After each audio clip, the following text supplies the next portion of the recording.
الجعان مين؟ زيزو. الجعان مين؟ زيزو. الجعان مين؟ زيزو. السلام عليكم ورحمة الله وبركاته، أصدقاء من درجة تالتة، يا صباح الفل عليكم. أخباركم إيه؟ يا رب دايما تكونوا بخير. بسم الله والصلاة والسلام على رسول الله سيدنا محمد ابن عبد الله. فضلا وليس أمرا، قبل ما نبدأ حلقتنا، اللي ما اشتركش في القناة يشترك، واللي ما عملش لايك يعمل لايك، واللي ما عملش شير يعمل شير. نبدأ الحلقة. مين الجعان؟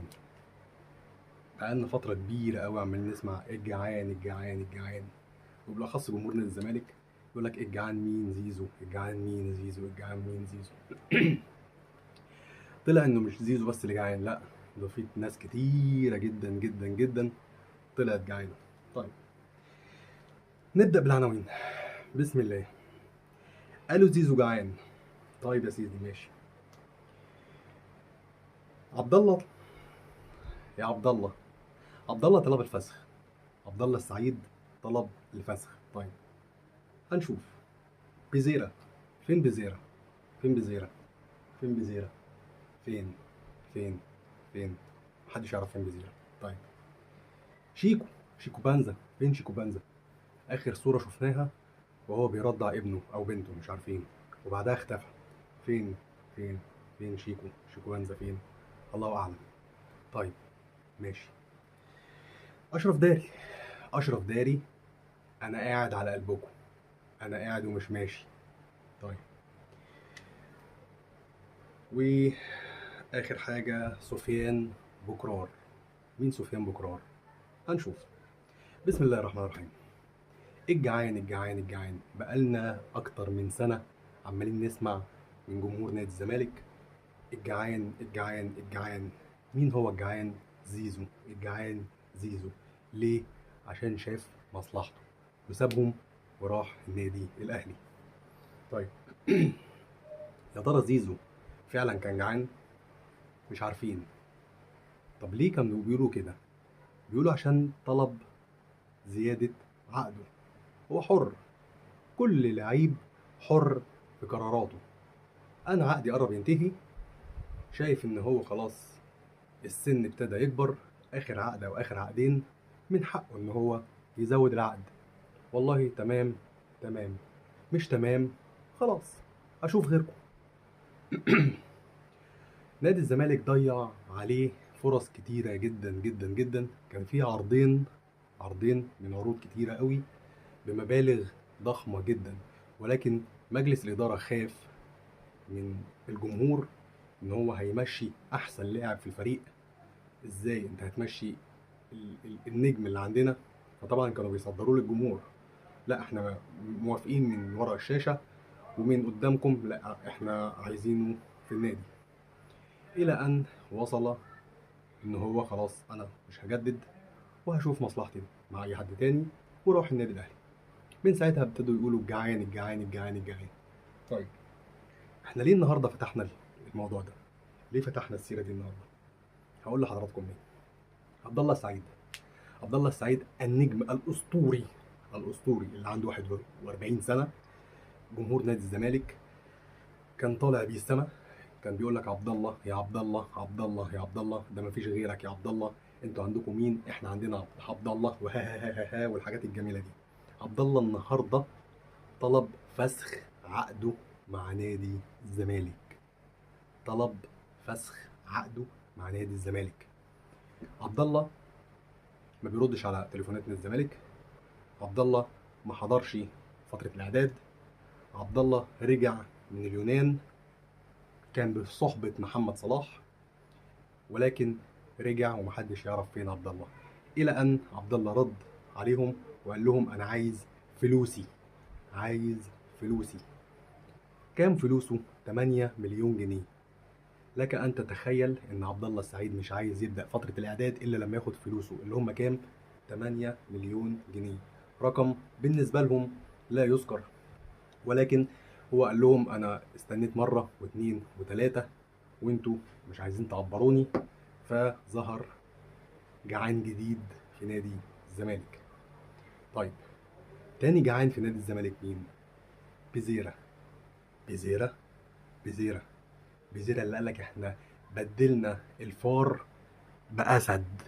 أيوة فعلا زي ما كانوا بيقولوا، بدلنا الفار بأسد، اللي هو مين؟ قصدهم على زيزو. ده تاني جعان. تاني جعان لسه باقي مع نادي الزمالك تقريبا سنتين أو 3، ولكن الراجل هرب. الراجل مش لاقيين له مكان. الراجل فين؟ ده بيتدرب في البرازيل عشان يرجع فترة إعداد قوية. الراجل فين؟ الراجل مش عارف فين عشان يرجع فترة إعداد قوية. لا بدأوا فترة إعداد ولا الراجل رجع، وبيقول لهم أنا مش هكمل معاكم. ليه؟ عشان يروح أهلي دبي. طب أهلي دبي النادي الواو اللي يبغي أي حد إن هو يروح له؟ لا. بزيرة في حاجة واحدة خلته يوافق على العرض ده، وهو التجنيس. التجنيس عشان يلعب مع منتخب الامارات. بيزيرا طبعا كلنا عارفين ان هو منتخب البرازيل ما خدوش معاه كاس العالم، وانشيلوتي خسر بيزيرا فعلا ان هو ما خدوش معاه في كاس العالم. كان زمانهم وصلوا للنهائي وخدوهم كاس العالم كمان. طيب ما علينا. فبيزيرا بيقول لهم انا مش جاي، واخبطوا دماغكم في اقرب عمود. في ناس كتير قوي بتتكلم ان اللي ورا الموضوع ده جين اودوارد. معرفش، الله اعلم، ولكن 50-50 يعني، ممكن وممكن لا. فهنشوف هيعملوا ايه مع بيزيرا. طيب الجعان التالت مين؟ تالت جعان مين؟ شيكو معزة. شيكو معزة يا جماعة راح وقال لهم انا رايح اجدد الاقامة في البرتغال، وصدق الله العظيم اختفى. اخر صورة ظهرت له وهو نايم مع المولود الجديد بتاعه، او مش عارف بنته، معرفش مين، وهو بيحط لها البزازة في بقها، ومن بعدها اختفى. برضه بيقول لهم اخبطوا دماغكم في الحيطة. مش تفهمش بقى، في عروض مفيش عروض، عايز يفسخ، عايز فلوسه. بس على ما اعتقد ان هو عايز فلوس، عشان مفيش اي حد طلع زي بيزيرا وقال لك ان في مفاوضات. لا، الراجل عايز فلوس. مشكلة نادي الزمالك كبيرة جدا جدا جدا مع اللعيبة ومع الفلوس. طيب ده كده شق نادي الزمالك. فيها حاجة حلوة على رأي الأستاذ عبد المعاطي، فيها حاجة حلوة يبقى النادي الأهلي. النادي الأهلي مكمل في المعسكر بتاعه في أسبانيا، في مدينة قرب برشلونة بحوالي 55 كيلو. كله عمال يقول لك هو ايه اللي فيه الاهلي ده؟ هي دي زريبه؟ هي دي مش عارف ايه؟ لا حضرتك، ده منتجع انت حضرتك ما تعرفش تخشه، لا انت ولا ناديك. ما علينا. الاهلي مكمل تدريباته بكل قوه. منصف بكرار وصل، وفي كلام على منصف بكرار جاي له في اخر الحلقه. كل اللعيبه بتتدرب، كل اللعيبه مركزه. الحسين عموته دايس جامد جدا على اللعيبه بلغه الكره. الاهلي باذن الله باذن الله هيبدا موسم قوي جدا جدا. طيب اشرف داري. اشرف داري لاعب كويس جدا جدا جدا. حد يقول لي طب ما هو ما عملش حاجه مع النادي الاهلي، اقول لك صح، ولكن اشرف داري قبل ما يجي النادي الاهلي كان لاعب في المنتخب ولاعب اساسي.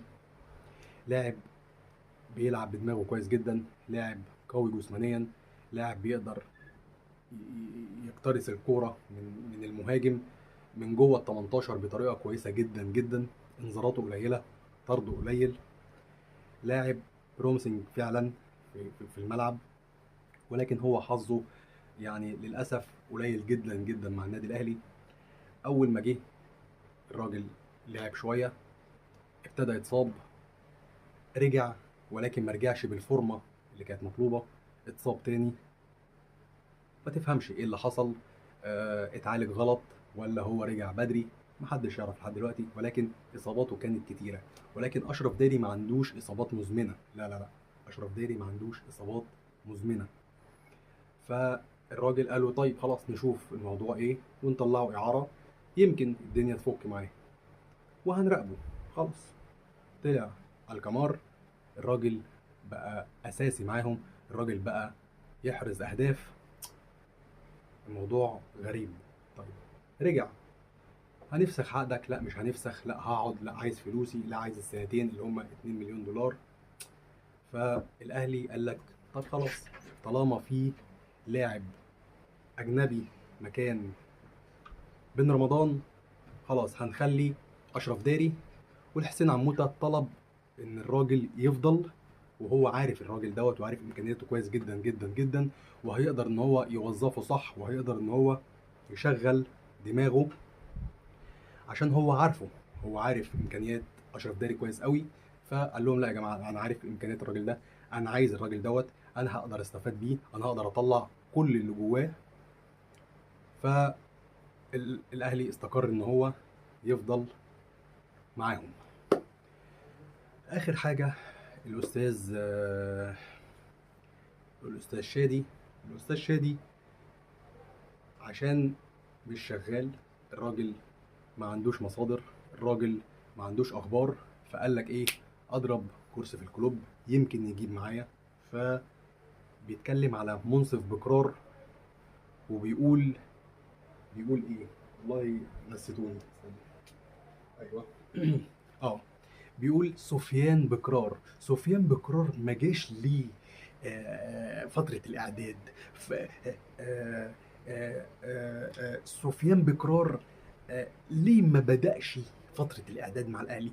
سفيان بكرار يا ترى الأهلي مش عايز اللاعب؟ يا ترى اللاعب مش عايز الأهلي؟ هو بيلمح إن إيه، في مشكلة. يا ترى في نادي تاني هو اللي عايز اللاعب؟ وابتدى يتكلم وهو مش واعي او مش مستوعب ان اللاعب كان في فتره مع النادي بتاعه ولسه مخلص، فخد فتره اجازه ورجع. يا استاذ شادي، يا سيد العزيز، قبل ما تقول اي خبر ركز فيه، شوف مصادرك، اتاكد من الخبر ان كان صح مليون في الميه، بعد كده قوله على الناس. اطلعوا قولوا، محدش هيقولك لا، كلنا اذان صاغيه، ولكن الخبر يبقى مظبوط. حضرتك اسمه سفيان بكرار. ايه سفيان بكرار دي؟ اسمه منصف بكرار. منصف بكرار. منصف بكرار. انا شايف ان اللاعب دوت الاهلي هيستفاد منه كويس جدا جدا جدا، هو وبن جديده وباقي اللعيبه. موسم النسيان اللي فات واللي جاي احسن باذن الله. كلنا عارفين ان الاهلي لما بيقع بيقوم احسن واشد، فكله عمال يهد في النادي الاهلي عشان مش عايزينه يقوم تاني، ولكن باذن الله الاهلي هيرجع زي ما كان واحسن واحسن واحسن. كده خلصت حلقتنا. ما تنسوش اللايك والشير، واللي ما اشتركش في القناه يشترك. السلام عليكم.